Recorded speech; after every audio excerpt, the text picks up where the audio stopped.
The crystal chandelier above my head caught the afternoon light, scattering rainbow fragments across the marble floor I'd been scrubbing for the past 20 minutes.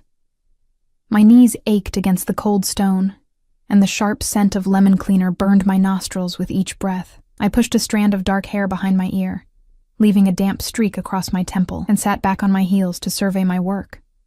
This was my life now. 23 years old, on my hands and knees in someone else's palace, invisible to everyone who mattered. The Castellano mansion sprawled across 5 acres of pristine Connecticut waterfront, all white columns and floor-to-ceiling windows that overlooked Long Island Sound. I'd been working here for 3 weeks, one of a rotating staff of maids who kept this monument to wealth gleaming. The pay was extraordinary, triple what I'd made at the hotel.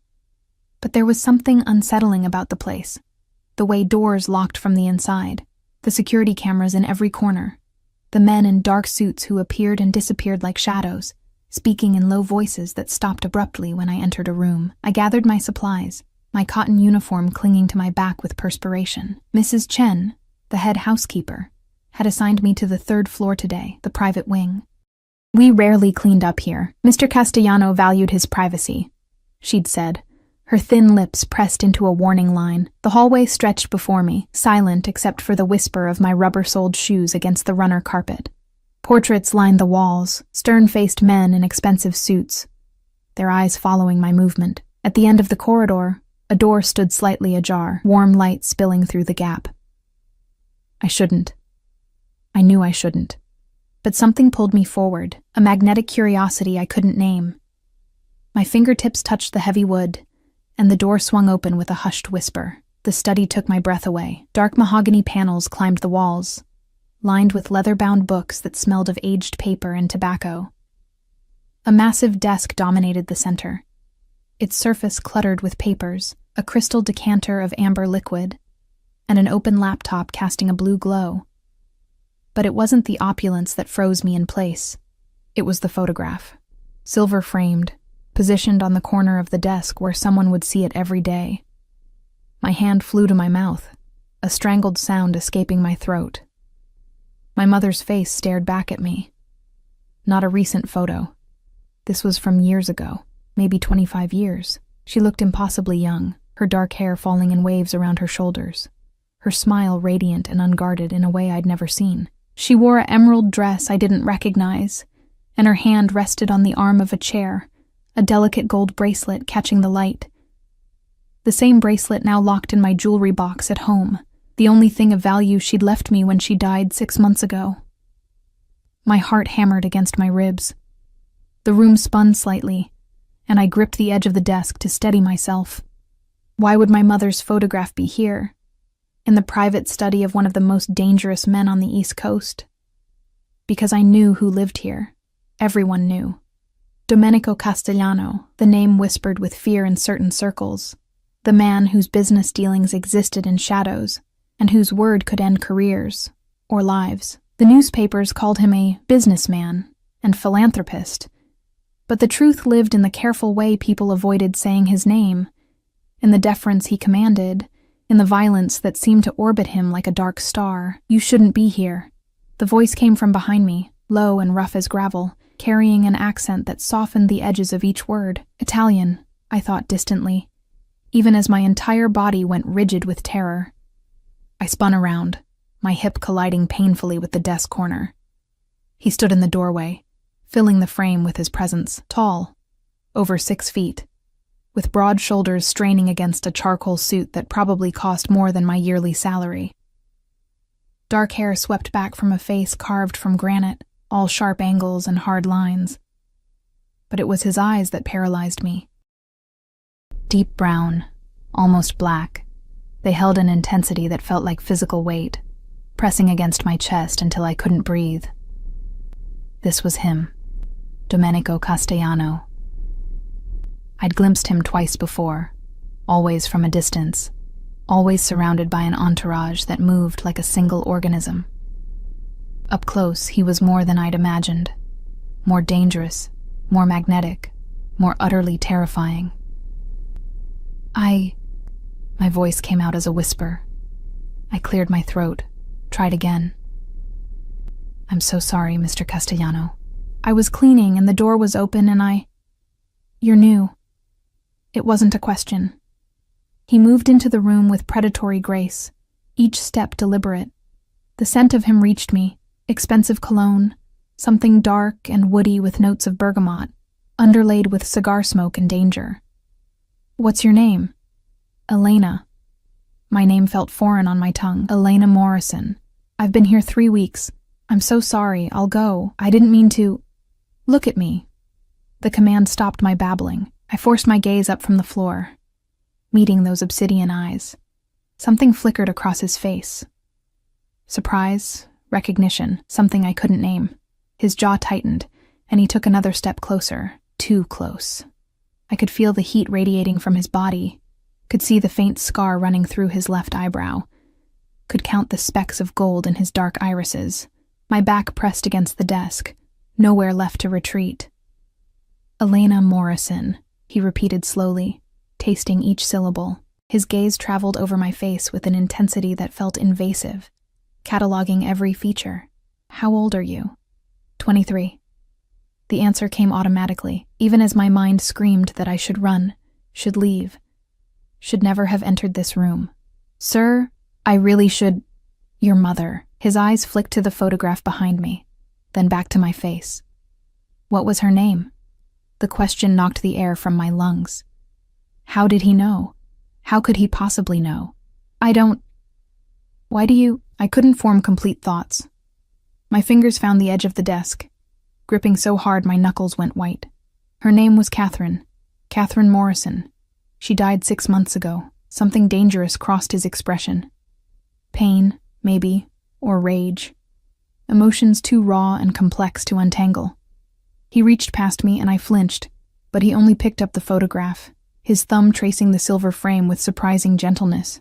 Caterina, he murmured, using the Italian version of her name. She never told you about me. It wasn't a question, but I shook my head anyway. My mother had been fiercely private about her past, deflecting questions with vague answers and sad smiles. I knew she'd immigrated from Italy when she was young, that she'd worked as a nurse until the cancer made it impossible, that she'd raised me alone. But the details, the names, the reasons, the father I'd never known, those had died with her. Who are you? I whispered. Why do you have her picture? How did you know her?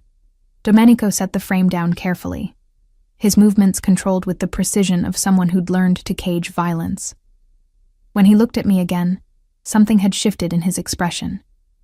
Calculation mixed with something softer, more dangerous. You have her eyes, he said quietly. The same shape, the same defiance hiding behind the fear. He tilted his head, studying me with an intensity that made my skin prickle. You're working as a maid, living where? I don't see how that's... Answer the question, Elena. The steel returned to his voice, and I remembered who I was talking to. Not a man who accepted refusal, not someone who asked twice. A studio in Bridgeport, I said, hating how small my voice sounded. Above a laundromat. I work 3 jobs to make rent, and I still don't understand why. A knock interrupted me. Sharp, efficient. A man appeared in the doorway, one of the shadows I'd seen before. Tall and bulky in a suit that couldn't quite hide the weapon beneath his jacket. Boss, you have a call. It's urgent. Domenico's expression hardened, the brief moment of vulnerability vanishing behind a mask of cold authority. He didn't look away from me as he spoke. Marco, I want a full background check on Elena Morrison. Everything. Where she lives, where she works, her finances, her friends, everything. And I want it within the hour. Terror spiked through me. What? No, you can't. Mrs. Chen will move you to the East Wing quarters tonight, he continued, speaking over my protests. You'll live here now. Your belongings will be collected. I'm not living here. The words burst out before I could stop them. You can't just decide that. I have a life. You have nothing. His voice was flat, final. 3 jobs to afford a studio above a laundromat. No family, no security. Your mother's medical bills have destroyed your credit. You're drowning, Elena, and you're too proud to admit it. Each word landed like a blow because they were true. All of it. Devastatingly true, but the way he said it, the casual dissection of my life, ignited something hot and desperate in my chest. So what? I demanded, my voice shaking with rage and fear and something else I couldn't name. You're going to what? Keep me here? Like some kind of prisoner? Because you knew my mother 20 years ago? Yes. Simple, direct, terrifying in its honesty. You're insane. Perhaps. He moved closer again, and this time I had nowhere to go, trapped between his body and the desk. He was so close I could see the faint stubble along his jaw, could feel his breath against my forehead. But you're going to stay anyway, because you want to know the truth, because that photograph has haunted you since the moment you saw it, because despite your fear, you need answers more than you need freedom. He was right.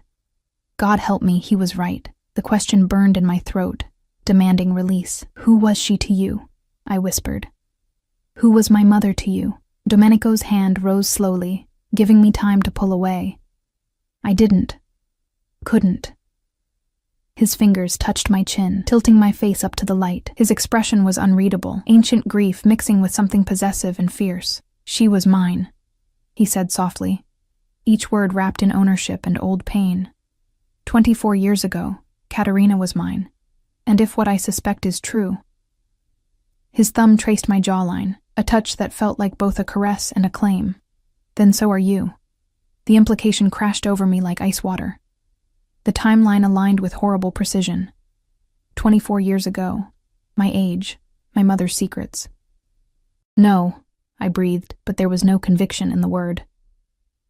We'll know soon enough. He stepped back, releasing me from the magnetic pull of his proximity. Marco will show you to your room. You'll stay there until I send for you. Don't try to leave, Elena. The gates are coded, the guards have your description, and running will only make this harder. You can't do this. But even as I said it, I knew he could. He was Domenico Castellano, a man who existed above laws and consequences. This is kidnapping. It's illegal. I could call the police. And tell them what? His smile was cold, empty of humor.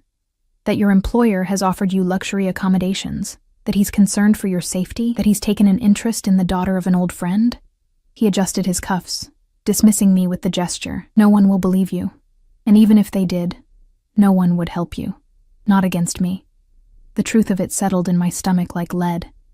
He was right. I was nothing, a maid, poor, alone. Who would challenge a man like him for someone like me? Marco appeared at my elbow, his grip firm but not painful on my arm. This way, miss.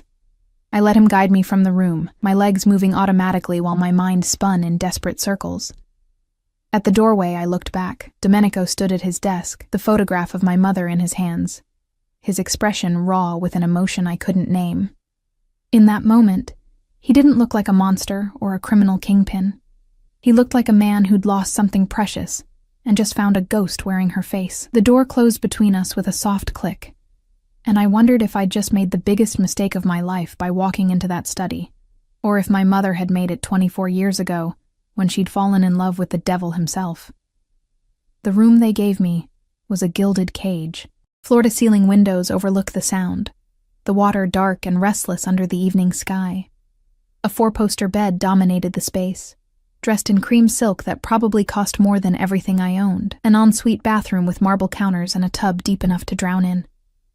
A walk-in closet already filled with clothes, my size I noticed with creeping dread, still bearing designer tags. I stood at the window, my reflection a pale ghost in the darkening glass. Behind me, 2 suitcases sat on the bench at the foot of the bed. My entire life, packed by strangers and delivered like a package. The violation of it made my skin crawl. The door had no lock on the inside. I'd checked 3 times, my fingers trembling as they traced the smooth wood, searching for a mechanism that didn't exist. I was locked in. Not with bars and chains, but with luxury, and the implicit threat of what would happen if I tried to leave. The sun had set an hour ago. No one had come. No explanations, no food. Nothing but the oppressive silence of the mansion settling around me like a shroud. I should be terrified. I was terrified. But underneath the fear, something else writhed, a desperate, aching need to understand. The photograph burned in my memory. My mother's young face, radiant with a happiness I'd never witnessed. The way Domenico had looked at it, at me, with that complex mixture of grief and possession. She was mine. The words echoed in my skull. What did that mean? Had they been lovers? More? And if the timeline was what I suspected, if Domenico Castellano was somehow connected to my existence, why had my mother run? Why had she never told me? Why had she worked herself to death in a profession that barely paid rent when apparently there was this? A soft knock interrupted my spiraling thoughts. "Miss Morrison?" A woman's voice, accented and professional. "May I come in?" As if I had a choice. Yes. The door opened to reveal an elegant woman in her 50s, silver threading through dark hair, pulled into a neat bun. She wore a simple black dress and carried herself with quiet authority. Not a maid, someone higher in the household hierarchy. "I'm Lucia," she said, her smile gentle but cautious, as if approaching a skittish animal. "I manage Mr. Castellano's household. I wanted to check if you needed anything." "Dinner, perhaps?" My stomach clenched at the mention of food, reminding me I hadn't eaten since my hurried breakfast 12 hours ago, but accepting felt like surrender, like acknowledging this nightmare as reality. "I need to leave," I said instead, my voice steadier than I felt. "This is wrong. He can't keep me here." Lucia's expression softened with something that might have been sympathy. She closed the door behind her and moved further into the room, her movements unhurried, non-threatening. "I know this must be frightening," she said carefully, "but Mr. Castellano isn't—" "He means you no harm, Miss Morrison. He's holding me prisoner. He's protecting you." She held up a hand when I opened my mouth to protest. "I know how it seems, but I've worked for Domenico for 20 years. I knew your mother, Elena. I knew Caterina." The air left my lungs in a rush. "You knew her?" Lucia nodded, settling gracefully into the chair by the window, an invitation for me to sit on the bed. I remained standing, too wired to relax, but leaned against the bedpost for support. "She worked here," Lucia said softly, 25 years ago, when this was just Domenico's father's house. Caterina was young, beautiful, full of life. She came from Sicily, barely spoke English.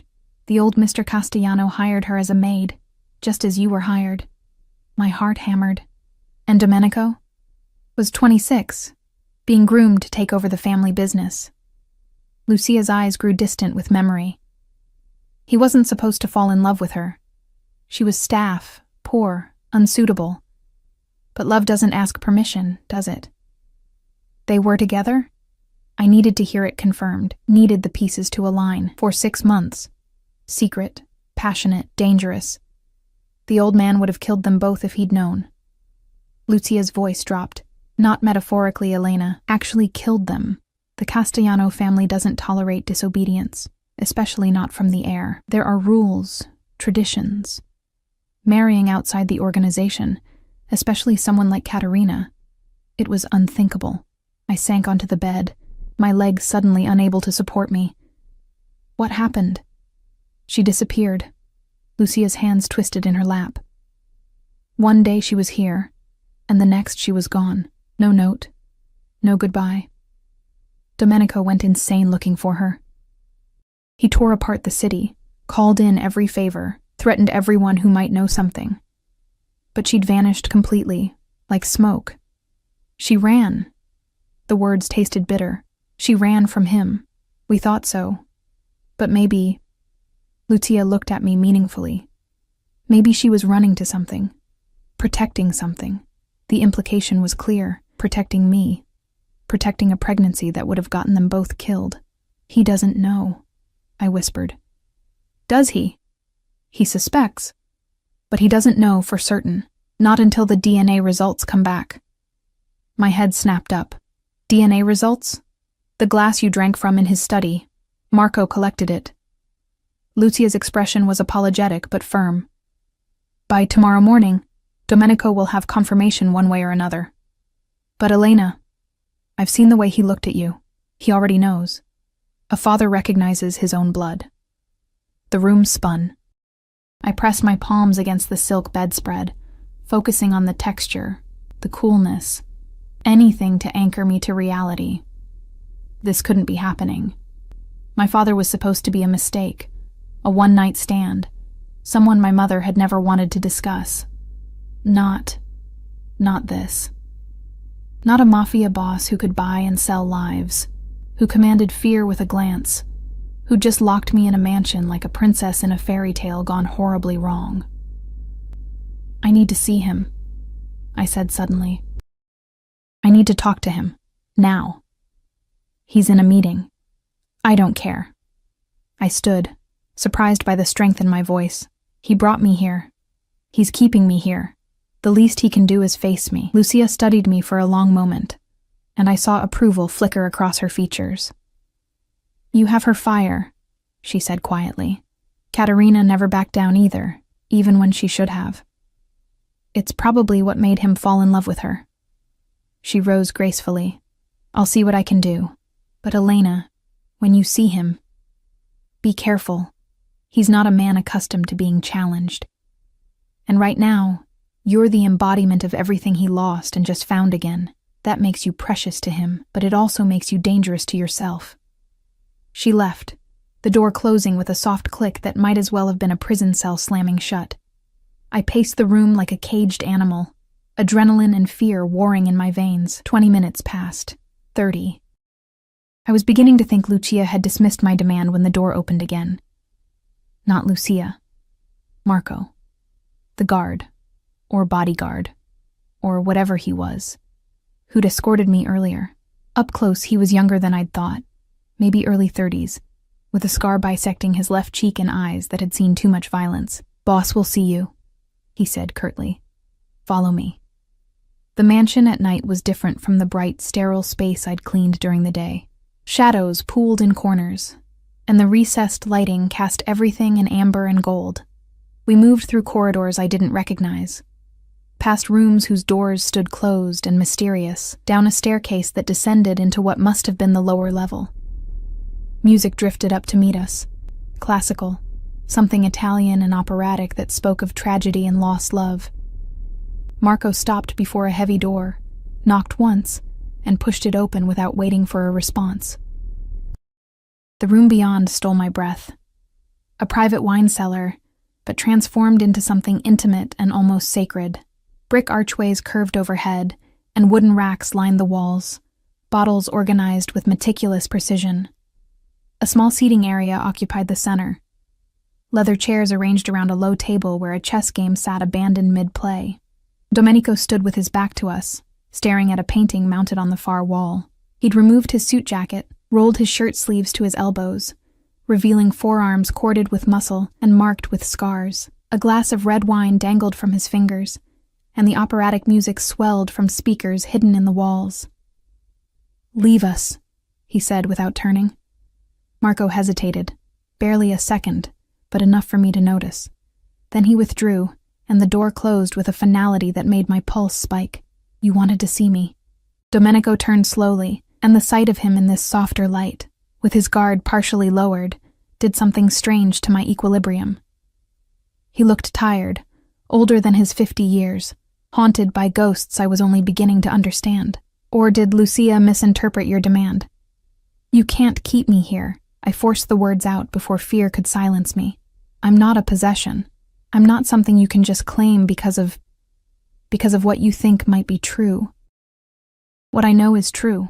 He set his wine glass down with careful precision. The results won't change what I already understand.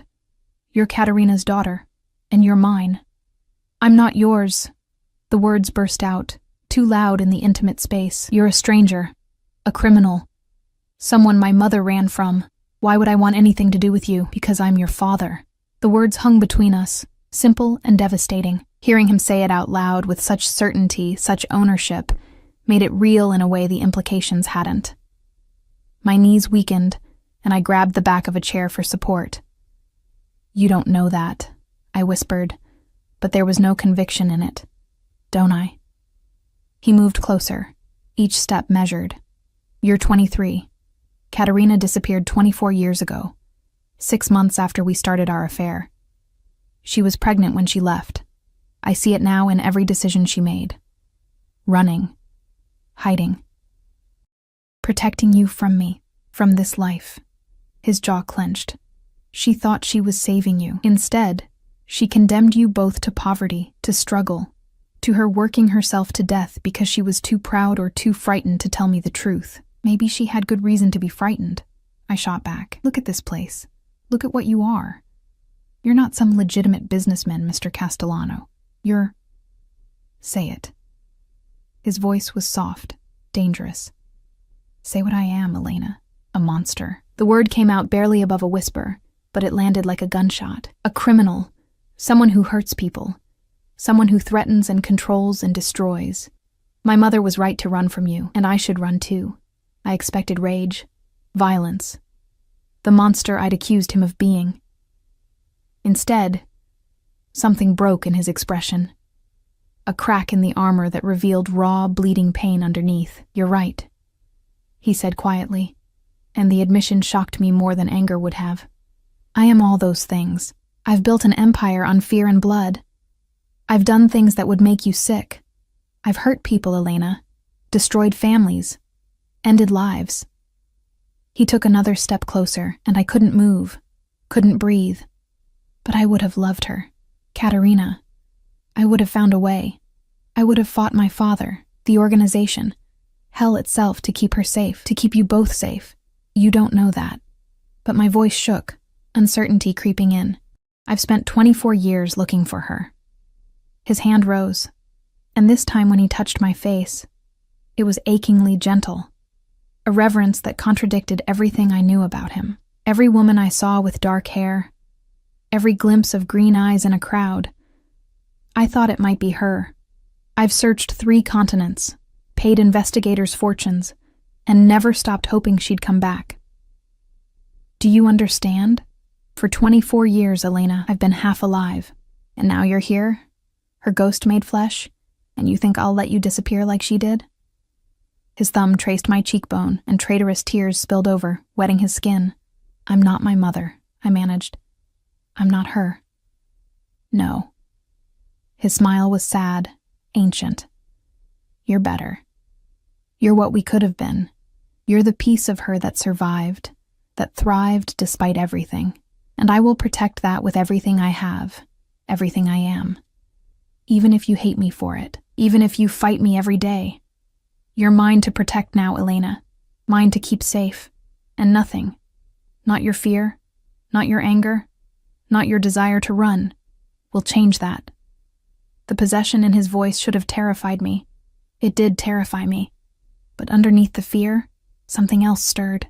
A desperate, aching need for the family I'd never had, for a father who looked at me like I was precious, for protection in a world that had been crushing me slowly for years. What do you want from me? I whispered. Everything. His answer was immediate, uncompromising. Your trust, your forgiveness, the chance to be what I should have been from the beginning. His other hand came up, cradling my face between his palms, and the tenderness of it broke something in my chest. Let me be your father, Elena. Let me give you the life Katerina wanted you to have, the safety, the security, the love you both deserved. A sob worked its way up my throat. Then we'll learn together. How. He pulled me forward, and I didn't resist when he wrapped his arms around me, drawing me against his chest. He smelled like expensive cologne and wine and something indefinably safe.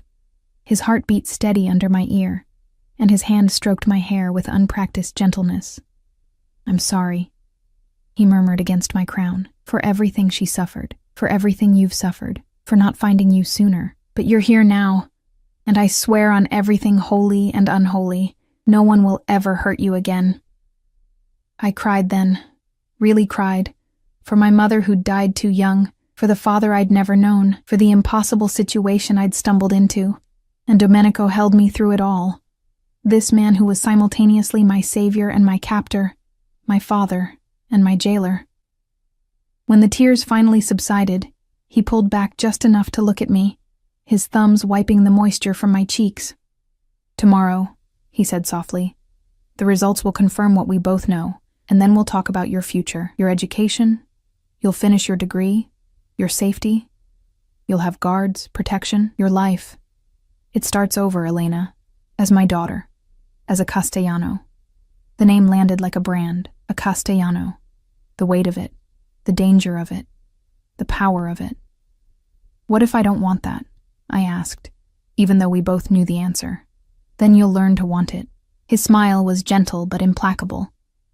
Because the alternative, going back to that studio, those 3 jobs, that life that was slowly killing you, that's not an option anymore, not for my daughter.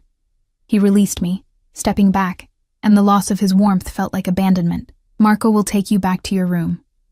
Get some rest. Tomorrow begins the rest of your life. I should have argued. Should have fought.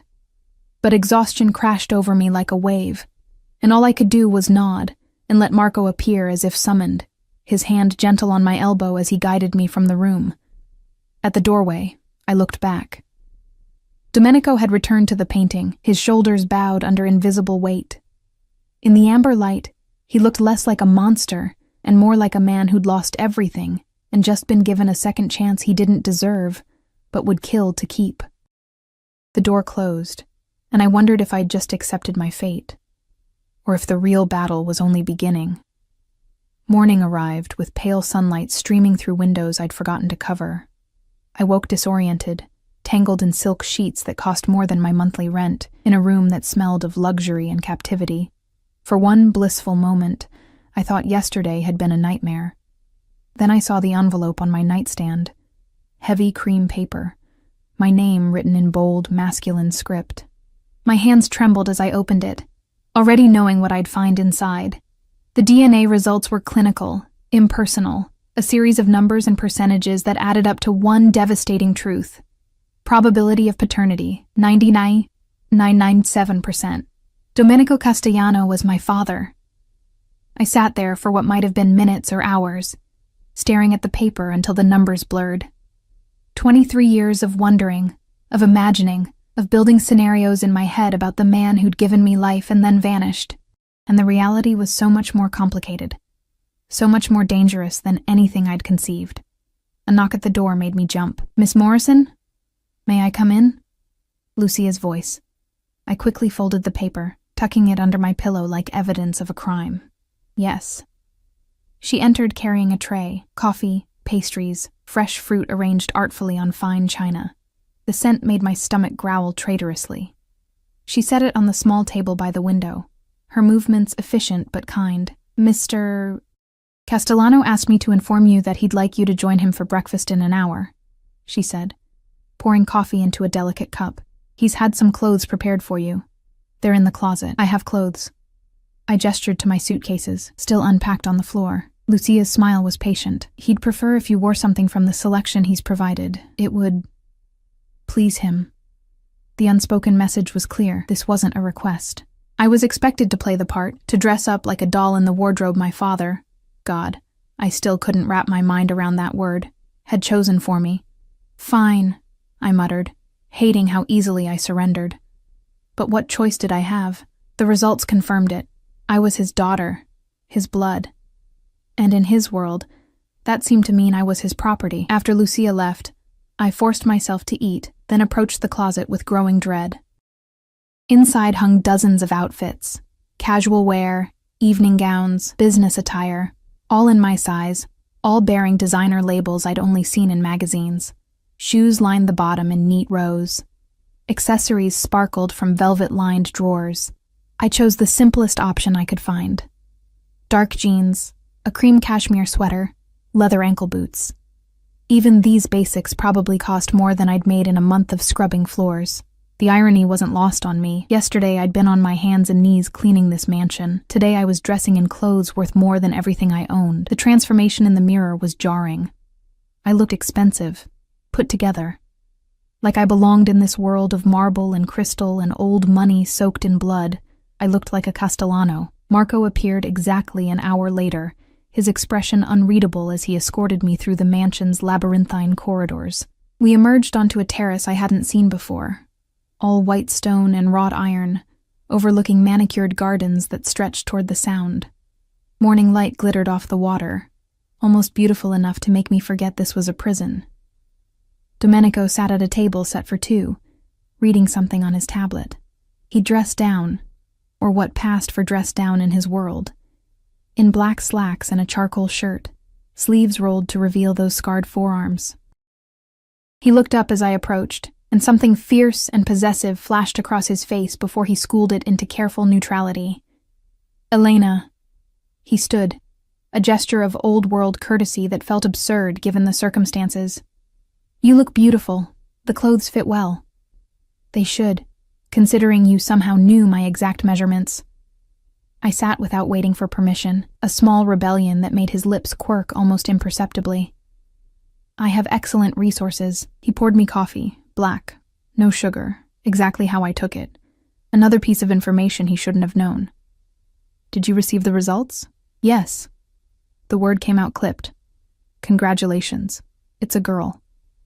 His jaw tightened at my tone, but he didn't rise to the bait. Instead, he set down his cup with deliberate care, his gaze holding mine with uncomfortable intensity. "I want you to understand something," he said quietly. "Finding out you exist is the best thing that's happened to me in 24 years. But I know this isn't what you wanted. I know I'm not what you wanted. So I'm going to make you an offer." I waited, not trusting myself to speak. "Stay for 1 month. Let me prove to you that this life, this family can be good for you. Let me show you what I can provide: security, education, opportunities you've never had." He leaned forward slightly. "If, after 30 days, you still want to leave, I won't stop you. I'll set you up with an apartment, a trust fund, everything you need to live comfortably, and you'll never have to see me again, if that's what you choose." It was more than I'd expected, more than I'd dared hope for, but there was a catch. There was always a catch. "And if I say no, if I want to leave now," his expression hardened almost imperceptibly, "then I'll be forced to use other methods to ensure your safety. Methods you won't like. Threats?" I laughed bitterly. "So much for this being my choice." "It is your choice." His voice was steel wrapped in velvet. "But understand, Elena, there are people out there who would use you against me if they knew you existed. Rivals who would hurt you to hurt me, enemies who would see my daughter as the perfect leverage. Letting you walk out of here unprotected, unprepared, would be signing your death warrant. So yes, if you refuse to stay willingly, I'll keep you here by force, not to control you, but to keep you alive." The worst part was, I believed him. I'd heard enough whispers about the Castellano family, read enough between the lines in news articles to know that this world operated by different rules. Rules written in blood and enforced with violence. 1 month, I said finally, hating myself for agreeing, but seeing no other viable option. "But I want some conditions." Interest flickered in his dark eyes. "Such as?" "I want to go back to school. You mentioned finishing my degree. I want to enroll for the spring semester. Literature and creative writing. Done. I'll have my people contact whatever university you choose. And I want honest answers about my mother, about why she ran, about what you really do." I leaned forward, matching his intensity. "If I'm supposed to be part of this family, I need to understand what that means. All of it. Not pretty lies or sanitized versions." Something like respect crossed his features. "That's dangerous knowledge, Elena. I'm already in danger just by being here. You said so yourself, so I might as well understand why." He studied me for a long moment, then nodded slowly. "Fair enough, but not all at once. Some truths are better digested gradually." He picked up a small bell beside his plate and rang it once.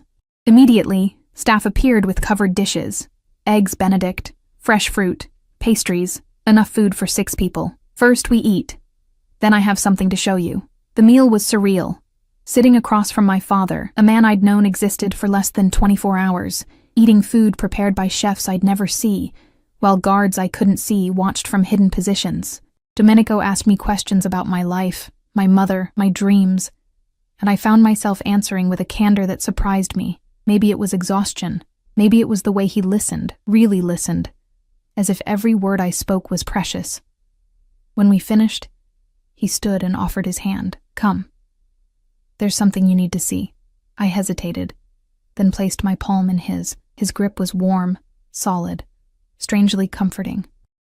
He led me back into the mansion, through corridors I was beginning to recognize, until we stopped before a door near his study. "I had this prepared last night," he said quietly, after I read the preliminary results. He opened the door. The room beyond stole my breath. It was a shrine to my mother. Photographs covered every wall. Some I recognized from the handful she'd kept, most I'd never seen. Katerina young and laughing, Katerina in a garden I didn't recognize, Katerina in Domenico's arms, their faces pressed together, radiantly happy. A dress hung in a glass case, the emerald one from the photo in his study. Her belongings filled the space. Books, jewelry, a hairbrush, letters tied with ribbon. 24 years of preserved memory. 24 years of a man unable to let go. How? My voice was barely a whisper. How did you keep all this? I never threw anything away. Domenico stood behind me, his presence a solid warmth at my back. Everything she touched, everything she left behind when she ran. I kept it all. Lucia thought I was torturing myself. Maybe I was. But I couldn't let her go completely. These objects were all I had left of her. I moved deeper into the room, drawn to a particular photograph. My mother pregnant, her hand cradling a small bump, her smile secret and tender. Me. She'd been carrying me. "She looks happy," I said, touching the frame gently. "Did she know? When she left, did she know about me?" "I think so." Domenico's voice was rough with old pain. "The timeline suggests she was already pregnant, which means she made the choice to leave, to protect you, knowing she'd be raising you alone, knowing I'd look for her, knowing she'd have to hide forever." "Why didn't she tell you?" The question had haunted me since yesterday. "If she loved you, if you loved her, why not give you the choice? Because she knew what that choice would cost." He moved to stand beside me, his gaze fixed on the photograph. "My father was preparing to announce my engagement to Valentina Russo, a union between two powerful families. It would have cemented our position, expanded our territory, if I'd refused, if I'd chosen Katerina instead. My father would have killed her. Not quickly, not mercifully. He would have made an example of her, of what happens when someone threatens the family's interests." Ice crystallized in my veins. "He would have killed his own grandchild?" "He wouldn't have seen you as his grandchild. He would have seen you as evidence of disobedience, a stain on the family name." Domenico's hand clenched into a fist.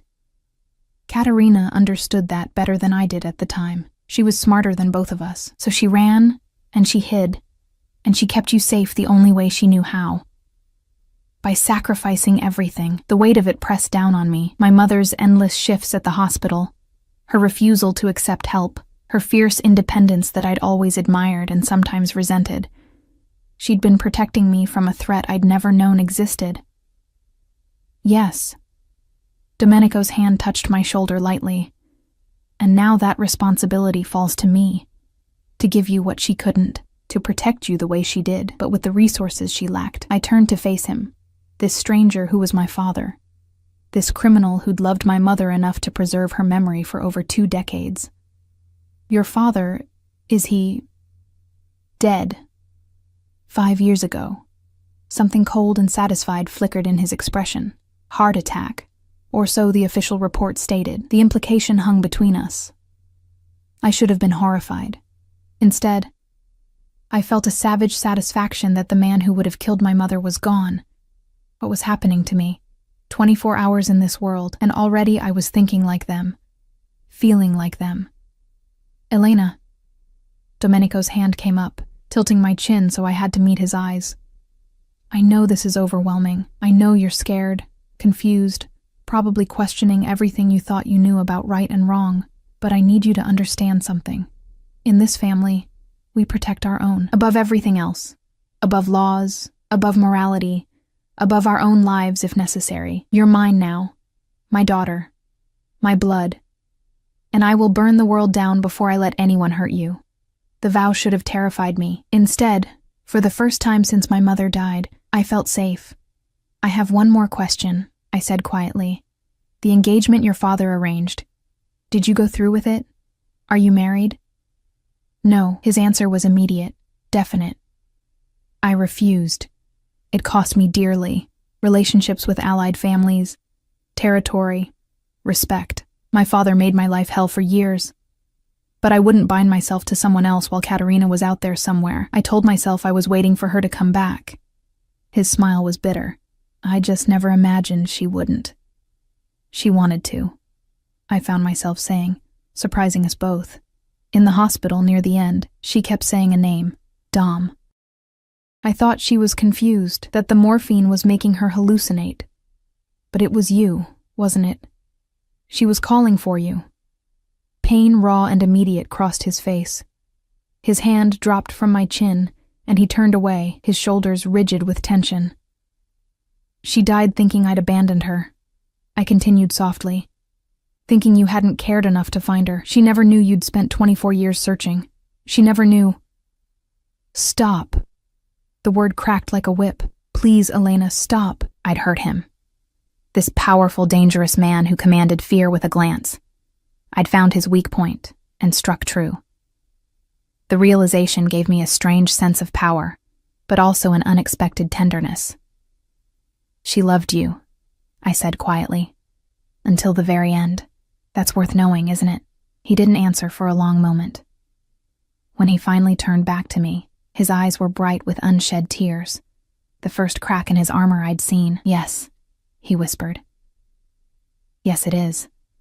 A door slammed somewhere in the mansion, followed by raised voices. Domenico's expression shuddered immediately, the vulnerable man vanishing behind the mask of the Mafia boss. His hand went to the gun I'd just noticed holstered at his back. When had he armed himself? Marco burst through the door, his face grim. Boss, we have a situation. It's Victor Morozov. He's at the gate with 6 men, demanding an audience. Every muscle in Domenico's body went taut with lethal readiness. How the hell did he know to come here? Who talked? Unknown, sir, but he's asking about her. Marco's eyes flicked to me. He's asking about your daughter. The temperature in the room dropped 10 degrees.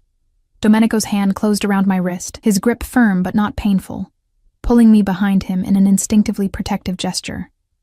Get her to the safe room, he ordered Marco. Full security protocol. No one gets near her. No one. What's happening? Fear spiked through me. Who is Victor Morozov? Domenico looked at me, and for the first time since I'd met him, I saw something that might have been fear flickering in his dark eyes. Not for himself, for me. He's a rival, he said flatly. Someone who's been trying to take my territory for years, and if he knows about you, if word has gotten out that I have a daughter... He cupped my face, the tenderness at odds with the violence brewing in his expression. He'll use you against me. He'll hurt you to hurt me. Which means I need to end this threat. Permanently. You're going to kill him. It wasn't a question. Yes. No hesitation, no regret. And anyone who came with him, anyone who knows you exist, I won't let you become a target, Elena. I won't let what happened to your mother happen to you. Marco's hand closed around my arm. Miss Morrison, we need to go. Now. Wait. I pulled against his grip. My eyes locked on Domenico. Be careful. Please. Something softened in his expression, pressing a kiss to my forehead.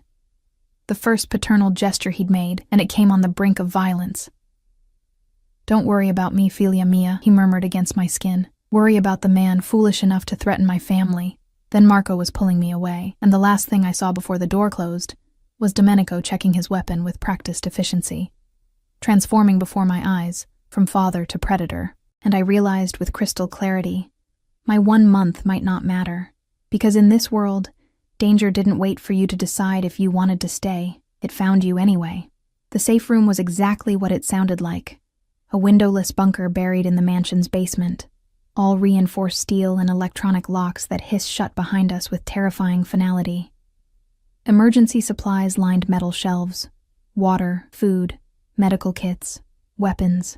A bank of monitors covered one wall, displaying every angle of the property in grainy black and white.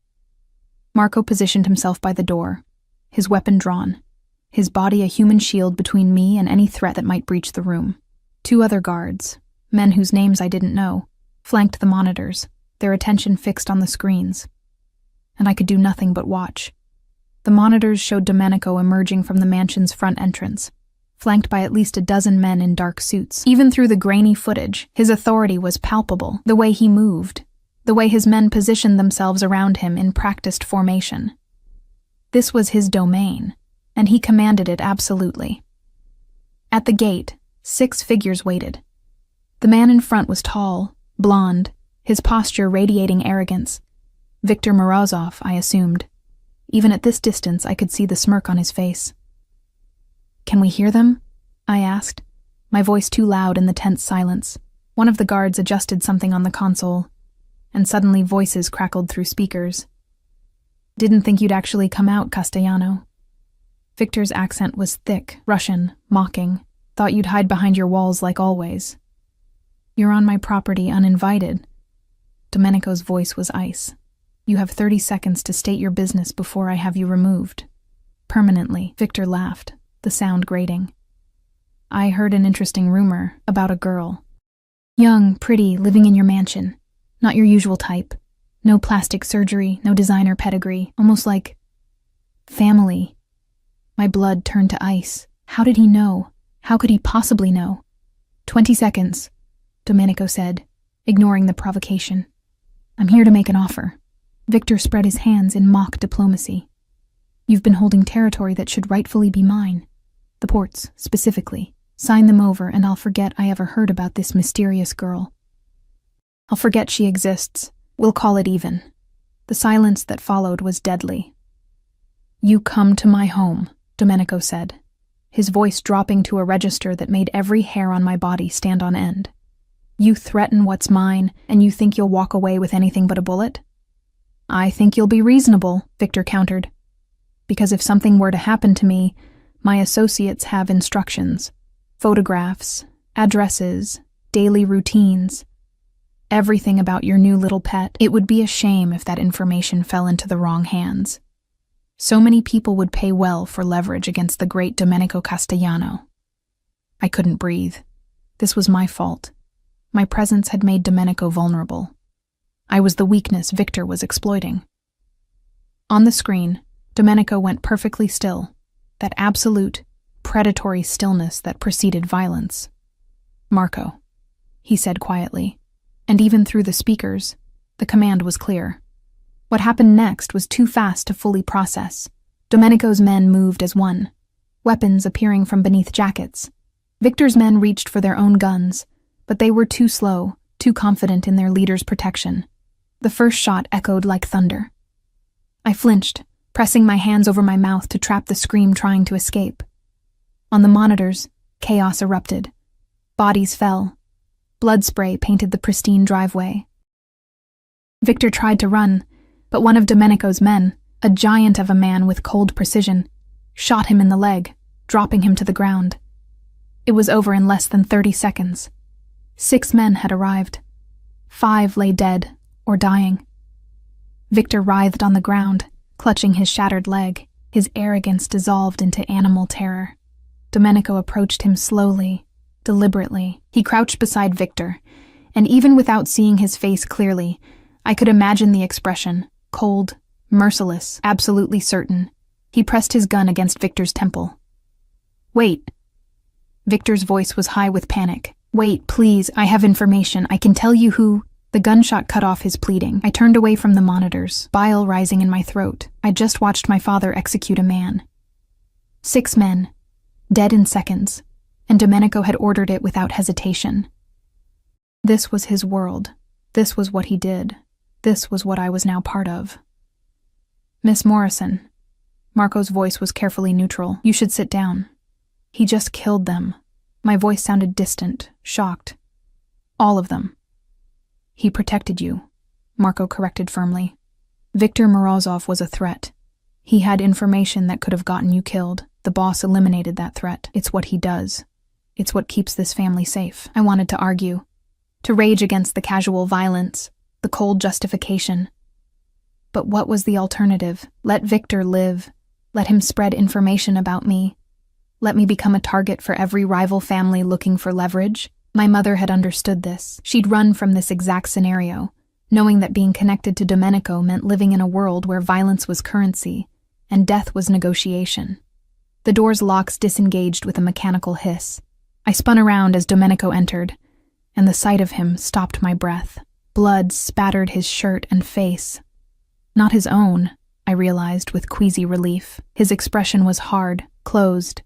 The vulnerable father from earlier completely submerged beneath the killer who'd just eliminated 6 men. His eyes found mine immediately, scanning me with clinical efficiency. "Are you hurt?" I shook my head, not trusting my voice. "Good." He turned to Marco. "Clean up the mess. Dispose of the bodies where they won't be found. Check every phone, every device. I want to know who leaked information about Elena and how far it spread. And double the security. No one enters these grounds without my personal authorization." "Yes, sir." Marco and the other guards filed out efficiently, leaving us alone in the steel-reinforced room. The silence stretched between us, heavy with things unsaid. "You're afraid of me now." Domenico's voice was flat, accepting. He made no move to approach, maintaining distance like I was a wild animal that might bolt. "Shouldn't I be?" The words came out sharper than intended. "You just killed 6 people. Just executed them like it was nothing." It wasn't nothing. He moved slowly to one of the chairs, sitting heavily, suddenly looking every one of his 50 years. "Every life I take weighs on me, Elena. But their lives weighed less than yours. That's the calculation. That's the choice I make every time." There had to be another way. There wasn't. His eyes met mine, unflinching. "Victor knew about you. His men knew about you. If I'd let them live, that information would have spread. By tomorrow, every rival family from here to Sicily would know Domenico Castellano has a daughter. They'd be planning how to use you, how to hurt you, how to leverage you. I couldn't allow that." I sank into a chair across from him, my legs suddenly unable to support me. "So this is my life now? People dying because I exist?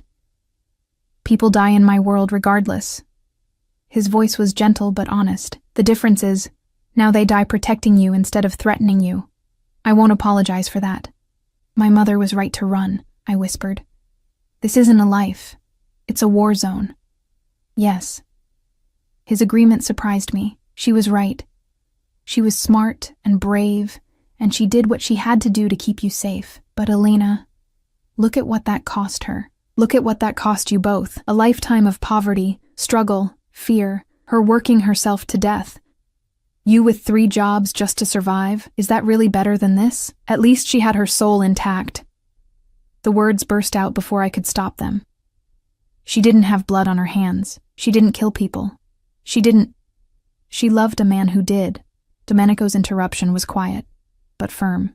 She knew what I was, Elena. She knew, and she loved me anyway. For 6 months, she lived in this world, understood its rules, accepted its violence. What do you think we talked about during those nights? I didn't hide what I did from her. I couldn't, and she stayed anyway, until staying became more dangerous than running. The truth of it settled over me like a shroud. My mother, sweet, gentle, moral my mother, had loved a monster, had understood the darkness and chosen him anyway. What did that say about her? What did that say about me, sitting here across from him, not running, not screaming, just listening? "I need air," I said abruptly, standing. "I can't breathe in here." Domenico rose immediately. "I'll take you to the garden. It's secure, private. You'll be safe there." "Will I?" I laughed bitterly. Victor found out about me in less than 24 hours. How long before someone else does? How many more people will you have to kill to keep me safe? "As many as it takes." His answer was immediate, uncompromising. "Elena, I've spent 24 years without you, without knowing you existed. Now that I have you, now that I know you're mine, I will not lose you. Not to rivals, not to threats, not to your fear of what I am. You can hate me for it. You can rage against it, but you will be protected." The possessiveness in his voice should have repulsed me. Instead, something twisted in my chest. A dark, desperate need for exactly that protection, that certainty, that absolute dedication. What was wrong with me? He led me through corridors I didn't recognize, upstairs, through doors that required codes and biometric scans. The security was suffocating, omnipresent. Finally, we emerged into a glass-enclosed conservatory, lush with plants and flowers, humid and green and blessedly alive. I walked to the center, letting the vegetation surround me, trying to find calm in the growing things. Domenico remained at the entrance, giving me space, but his presence was a physical weight even at a distance. "I want to visit her grave," I said suddenly. "My mother. I haven't been able to go since the funeral. I need to tell her I found you, that I understand now why she ran, that I forgive her for not telling me." "Tomorrow," Domenico said immediately. "I'll take you myself. We'll go early, before the cemetery opens to the public. You'll have privacy." I turned to face him, this complicated man who was my father. "You loved her that much? Even after 24 years? "More." His voice was raw. "Every year without her, I loved her more. Every dead end, every false lead, every moment of hope crushed. It just made her more precious. She was the one thing in my life that was pure, Elena, the one thing I didn't corrupt with violence and blood money. And she left me, and I never understood why until yesterday. Until you." "I'm not her," I said softly. "I'm not going to be her replacement, Domenico. I can't be. I don't want you to be." He moved closer, cautious, giving me time to retreat if I wanted. "I want you to be exactly who you are, my daughter, Katerina's legacy, the proof that something good came from all of this darkness. Even if I can't accept this world, even if I can't become like you, you don't have to become like me." His hand touched my shoulder lightly. "You just have to let me protect you. Let me give you opportunities she never had. Education, security, a future that doesn't involve working yourself to death. That's all I ask. The rest, who you become, what you choose, that's yours to decide." I wanted to believe him. God, I wanted to believe that I could exist in this world without being stained by it. But I'd seen the blood, heard the gunshots, watched him execute a man without flinching. "I'll try," I whispered finally. "For the month I promised, I'll try to understand, to accept. But I can't guarantee I won't hate you by the end of it. That's all I can ask." He pulled me into an embrace, and this time I didn't stiffen against it. His arms were strong, protective, and for just a moment, I let myself believe that maybe this could work. That maybe I could be Domenico Castellano's daughter without losing myself completely.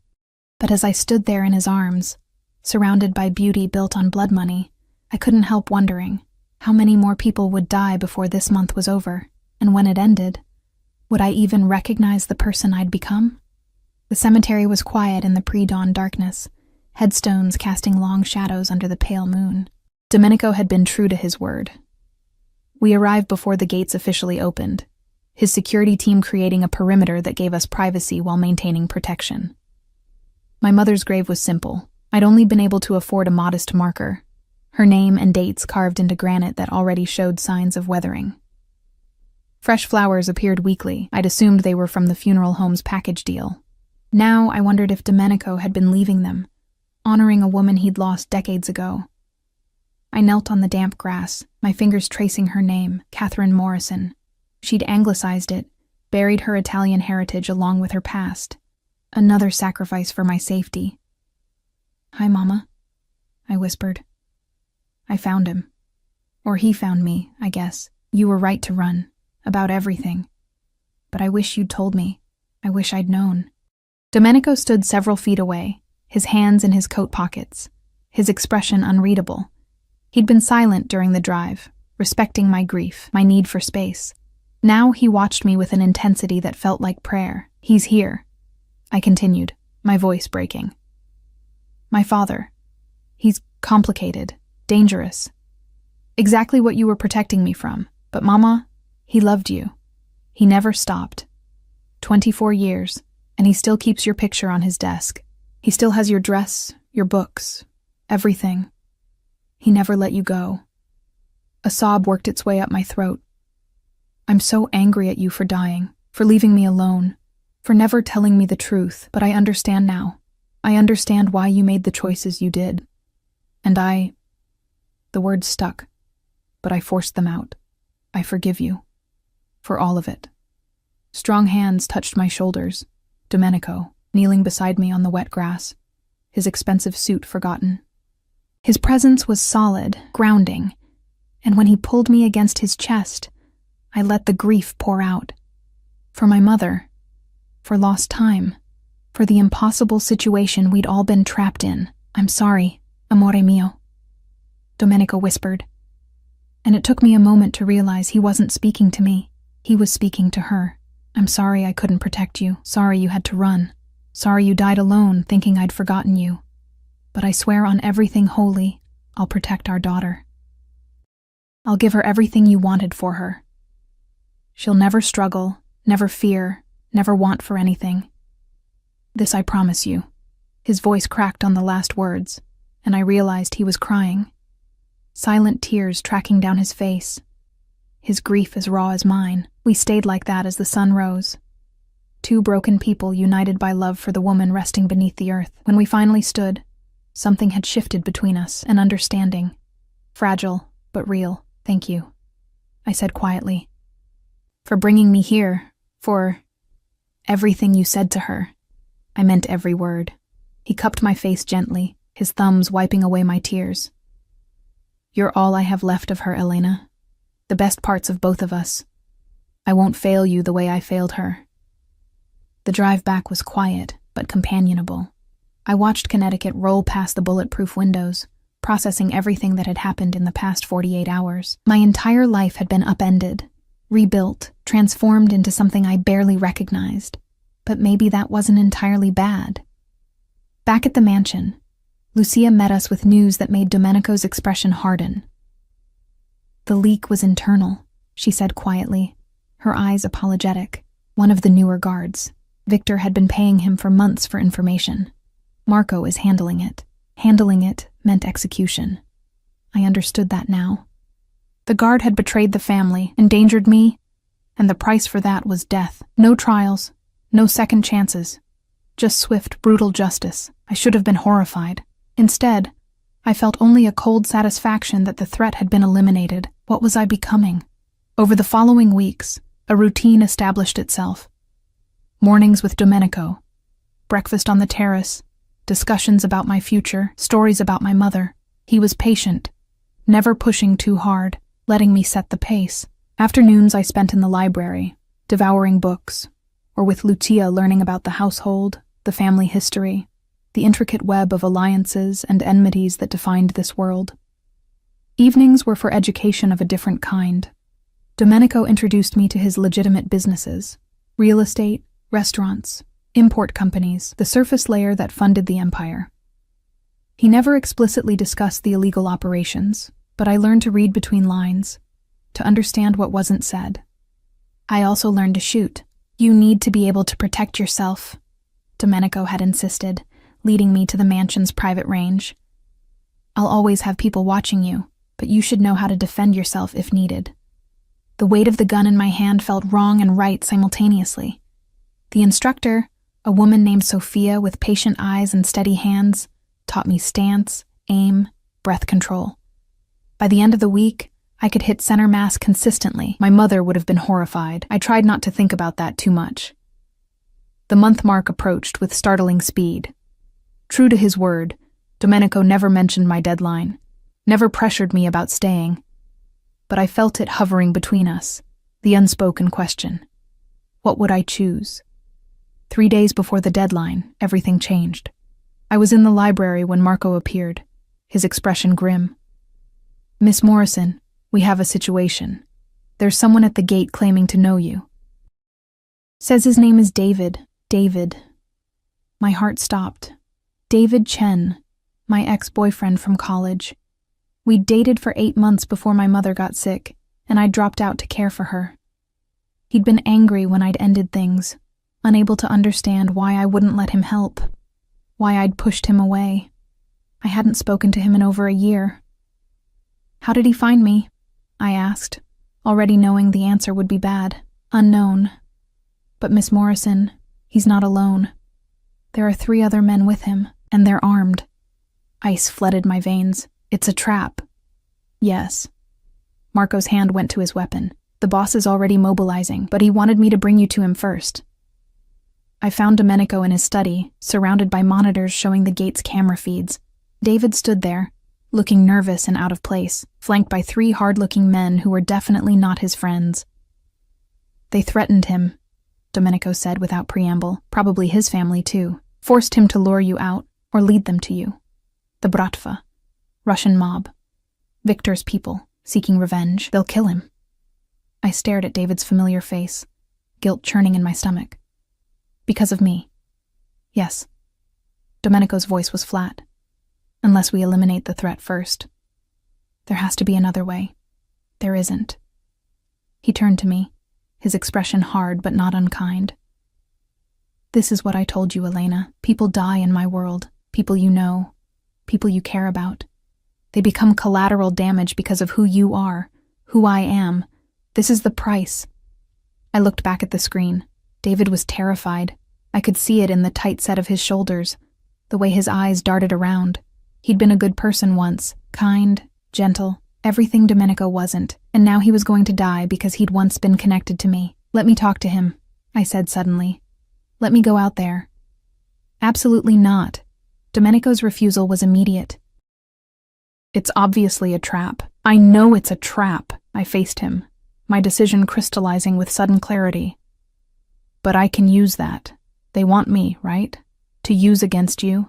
So let them think they have a chance. Let them get close enough that your men can take them out without hurting David. You're asking me to use you as bait. His voice was deadly quiet. To risk my daughter to save your ex-boyfriend. I'm asking you to let me save an innocent person. I moved closer, urgency thrumming through my veins. You have, 20 armed men here? Snipers, security, every advantage? You can protect me, but only if I give you the opportunity. No. He turned away, jaw clenched. I won't risk you, not for anyone. Then you've already failed. The words stopped him cold. You promised me I could be who I am, that I wouldn't have to become like you. But if I let David die without trying to save him, then I'm already corrupted. I'm already the person this world creates. Is that what you want? The silence stretched between us, taut with tension. Finally, Domenico turned back, and the look in his eyes was complex.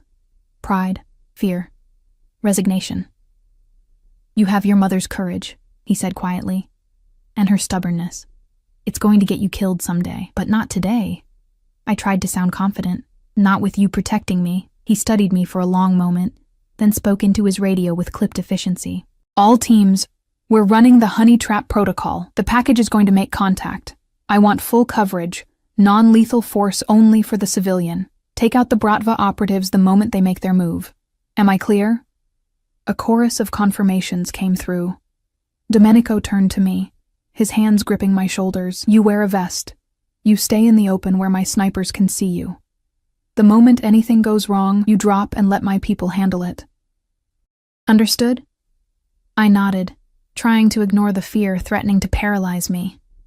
10 minutes later, I walked through the mansion's front gate.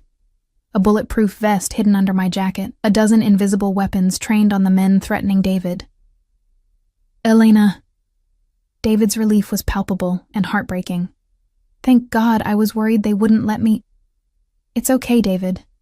I kept my voice calm, my eyes on him, rather than the men flanking him. Everything's going to be okay. One of the Bratva men stepped forward, his accent thick. You come with us, quietly, or your friend dies first. I don't think so. I stood my ground, channeling every ounce of Domenico's cold authority. You've made a mistake coming here. You should leave while you still can. The man laughed, raising his weapon. Big words for... 3 shots rang out simultaneously. All 3 Bratva operatives dropped, holes blooming in their foreheads. Perfect kills, instant and efficient. David screamed, stumbling backward. I rushed to him, gripping his arms before he could collapse. It's okay, I repeated, though my hands were shaking. You're safe now. Domenico's men materialized from nowhere, securing the bodies, checking for additional threats. Marco approached David with surprising gentleness. Sir, we need to take you inside. Make sure you're not injured. Get a statement about who threatened you and how. David stared at me with wide, terrified eyes. Elena, what the hell is going on? Who are these people? Who are you? I looked past him to where Domenico stood in the doorway, watching with an expression I couldn't quite read. Pride? Concern? Acceptance? I'm exactly who I've always been, David, I said quietly. I'm just finally in a position where I can protect the people I care about. Go with Marco. He'll make sure you and your family are safe. That no one ever threatens you again. As Marco led him away, Domenico approached, his movements deliberate. He stopped in front of me, his hands coming up to cup my face. That was reckless, he said softly. I learned from the best. A ghost of a smile touched his lips. You've made your choice then, about staying. It wasn't a question, but I answered anyway. Yes, I'm not leaving. Not because I'm scared to, not because I don't have options, but because this is my family now. You're my father. And I understand finally what my mother understood, that loving someone means accepting all of them. The darkness and the light, the violence and the protection, all of it. You're sure? His voice was rough with emotion. Once you commit to this life, there's no going back. You'll be a Castellano in truth, with everything that means. I'm already a Castellano. I place my hands over his. I have been since the day I was born. I just didn't know it yet. He pulled me into his arms, holding me with fierce tenderness. Then welcome home, filia mia. Welcome to the family. Standing there in my father's embrace, surrounded by guards and weapons and the evidence of violence, I finally understood my mother's choice. Not just why she'd run, but why she'd loved him in the first place. Because underneath the monster was a man who loved completely, protected absolutely, and would burn the world down for the people he called family. And I was his daughter in every sense that mattered. The fairy tale had a dark ending after all. But it was mine, and I chose it freely. Sometimes the princess doesn't need saving from the monster. Sometimes she becomes his legacy instead.